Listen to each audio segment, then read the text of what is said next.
Alam mo, pinalimutan ko na siya dahil naaral nila. Naaral lang, naaral lang. Gabi na nang umuwi si Sarah sa kanilang bahay nang nakasalubong niya ang kanyang pinsang gabi. Oh, aba, siguro pumunta ka pa sa iyo kung naging ang lalaki, no? Kahit anong sabihin mo, boy, ang kanyang boyfriend.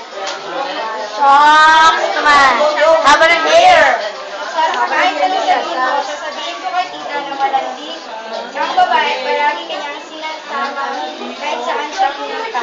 Na naging tahimik na nagtatalo ang dalawa at inaway nito ang kanyang kaibigan ay tinulungan niya si Sarah.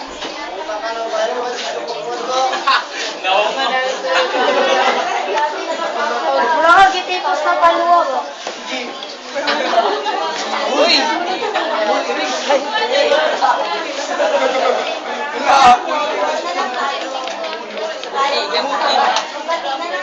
Ayun ka, masakita na nasa sa kuya mo.